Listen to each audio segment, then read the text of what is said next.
Fala galera, beleza? Quando a vida me desafia, eu dobro a aposta. Hoje saiu um texto na Lex Legal Brasil, meu texto intitulado Bolsonaro e a política do auto-engano, como a propaganda sustenta o conflito permanente.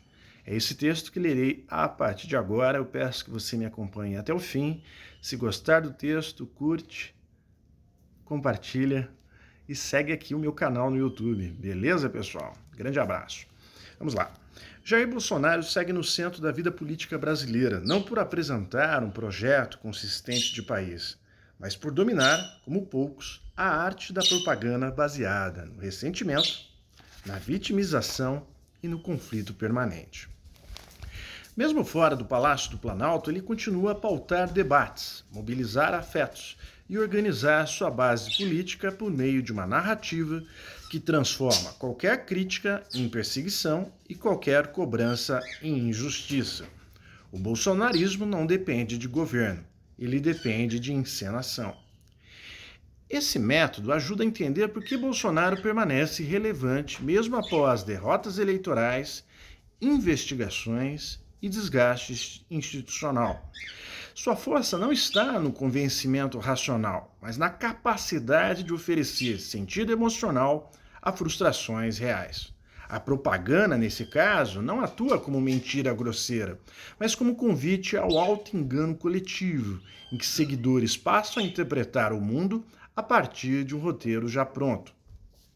O filósofo e crítico social Eric Hoffer resumiu esse mecanismo ao afirmar que a propaganda não engana as pessoas, ela apenas ajuda a enganarem a si mesmas. Para Hoffer, o indivíduo não é uma vítima passiva da manipulação. Ele participa ativamente do processo, porque encontra no auto-engano uma forma de aliviar angústias, justificar crenças e preservar identidades. O bolsonarismo opera exatamente nesse terreno. A lógica é simples e eficiente. A realidade política e social, complexa e contraditória, é reduzida a uma narrativa binária. De um lado, o líder injustiçado, do outro, um conjunto difuso de inimigos que pode ser adaptado conforme a conveniência. Imprensa, Supremo Tribunal Federal, sistema eleitoral, universidades, artistas, governadores, organismos internacionais. O conteúdo desses ataques muda, mas a estrutura narrativa permanece a mesma. Manipular a opinião pública nesse modelo passa pelo controle da narrativa, repetição exaustiva, criação de bodes expiatórios e exploração de emoções como medo e raiva são elementos centrais. Não se trata de convencer pelo argumento, mas de saturar o ambiente com versões simplificadas dos fatos até que elas pareçam naturais. Ao longo do século XX, regimes democráticos e autoritários recorreram a esse repertório com sucesso. O bolsonarismo apenas atualiza essas técnicas para a era digital. Hoje, algoritmos, big data, a desinformação direciona o debate público de forma segmentada. Cada grupo recebe a mensagem que reforça suas crenças. A política deixa de ser um espaço comum de discussão e passa a funcionar como um conjunto de bolhas emocionais. Nesse ambiente, o cidadão não é apenas receptor da propaganda, ele se torna seu multiplicador, compartilhando conteúdos que confirmam sua visão de mundo. A teoria do discurso de Patrick Charrandeau ajuda a compreender esse processo. Para o autor, a comunicação política funciona como um teatro, em que três instâncias interagem: a política, a midiática e a cidadã. A instância cidadã, longe de ser neutra, reage, interpreta e é construída pelo discurso que recebe. No bolsonarismo, essa instância é mobilizada de forma contínua para atuar como defesa ativa do líder, muitas vezes contra fatos verificáveis. A propaganda, nesse contexto, não é mera divulgação de informações. Ela é uma técnica de manipulação simbólica.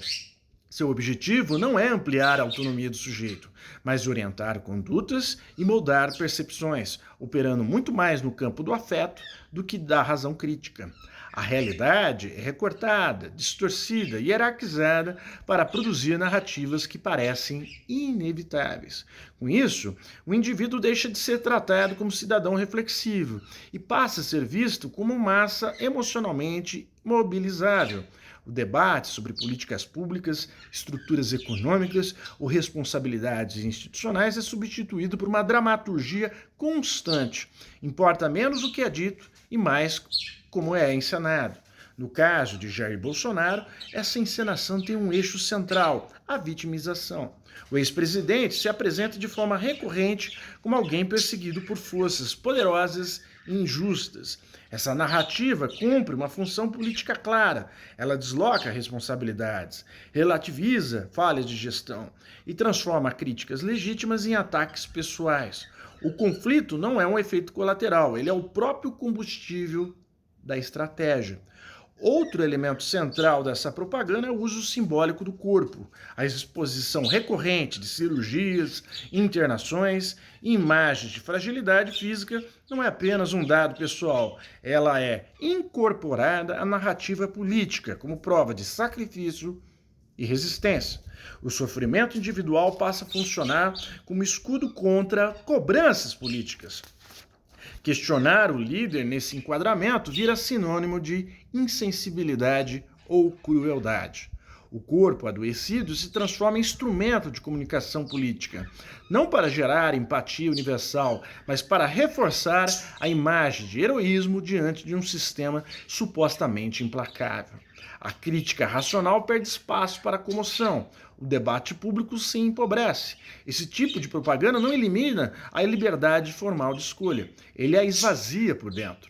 As opções continuam existindo, mas são condicionadas por narrativas emocionais que delimitam o que pode ou não ser considerado aceitável. A mentira não precisa ser absoluta, basta ser repetida, dramatizada e emocionalmente eficaz. A força do bolsonarismo revela menos sobre a genialidade de sua propaganda e mais sobre as fragilidades do ambiente informacional e democrático. Em um cenário de frustração social, descrédito institucional e comunicação acelerada, narrativas simples e afetivas encontram terreno fértil. Enfrentar esse quadro não é tarefa exclusiva da política ou da imprensa. Exige educação midiática, pluralismo informacional e disposição para o pensamento crítico. Pensar dá trabalho. Autoenganar-se é mais confortável. A propaganda bolsonarista funciona porque oferece esse conforto em forma de identidade, conflito e pertencimento. Enquanto a política continuar sendo tratada como espetáculo permanente, figuras como Jair Bolsonaro seguirão ocupando o centro do palco. Não pelo que propõe, mas pela habilidade de transformar ressentimento em narrativa e fragilidade em heroísmo. Grande abraço, até mais e, é claro, valeu! Não esquece de curtir e compartilhar esse vídeo. Valeu!